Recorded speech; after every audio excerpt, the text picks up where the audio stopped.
एक घना जंगल था जिसमें एक बरगद का पेड़ था। उस पर एक तोता और उसका परिवार रहता था। तोता अपनी पत्नी और बच्चे के साथ खुशी से जी रहा था, लेकिन तोते को हमेशा एक चिंता सताती रहती थी। दरअसल तोते के बच्चे को उड़ने से डर लगता था, जबकि उसकी उम्र के बाकी बच्चे उड़ना सीख चुके थे और अपना भोजन भी खुद ही ढूंढ कर खाते थे। तोते को अपने बेटे के लिए भोजन भी घोंसले में लाकर देना पड़ता था। वक्त बीतता गया और ये सिलसिला चलता रहा। तोते को हर किसी ने बहुत समझाने की कोशिश की। अगर उसने उड़ना सीख लिया तो वह घोंसले से बाहर की खूबसूरत दुनिया देख पाएगा। मगर तोते की ना के आगे हर किसी की कोशिश फिजूल थी। एक बार की बात है, दोपहर का वक्त था। सारे पक्षी खाने की तलाश में बाहर गए हुए थे। बरगद के पेड़ पर तोते का बच्चा अकेला था और अपने माता पिता के वापस लौटने का इंतजार कर रहा था।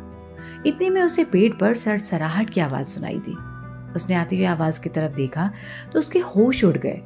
एक बड़ा सा अजगर उसकी तरह बढ़ रहा था। ये देख तोता डर से चिल्लाने लगा, लेकिन इसका कोई फायदा नहीं था क्योंकि उसकी मदद के लिए कोई भी वहां मौजूद नहीं था। तोता डर से घोंसले के अंदर छटपटाने लगा, मगर वो कुछ नहीं कर पा रहा था। उसे तो उड़ना ही नहीं आता था। उसका घोंसला भी बहुत ऊंचाई पर था, इसलिए नीचे गिरने पर भी उसके बचने की उम्मीद नहीं थी। अब तोते के लिए आगे कुआं और पीछे खाई वाली परिस्थिति बन चुकी थी। तोते की आंखों में आंसू थे।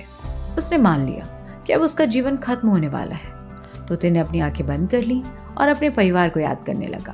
तभी उसे अपने पिता की कही हुई एक बात याद आ गई। उसके पिता हमेशा कहा करते थे, हार मानने से पहले एक बार कोशिश जरूर करो। ये बात तोते के पिता उसे उड़ने के लिए प्रोत्साहित करते वक्त बोला करते थे। तोते ने सोचा कि अगर मरना ही है तो उससे पहले एक बार उड़ने की कोशिश कर लेता। ये सोचते हुए तोता घोंसले से बाहर आ गया और एक जोरदार सांस लेते हुए अपने पंख फैला लिए। पंखों को फैलाते ही ना जाने उसमें कहां से इतनी हिम्मत आ गई। वो बिना डरे उड़ा, मगर तुरंत ही पेड़ की दूसरी डाली पर जा बैठा। फिर उसने दोबारा गहरी सांस ली और वापस से पंखों को फैलाकर उड़ने की कोशिश की। इस बार तोता खुले आसमान में उड़ने लगा। अजगर बस देखता रह गया।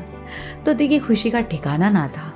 आज न सिर्फ उसकी जान बची थी, बल्कि उसने उड़ना भी सीख लिया था और आज वो पहली बार घोंसले से बाहर की खूबसूरत दुनिया को देख रहा था।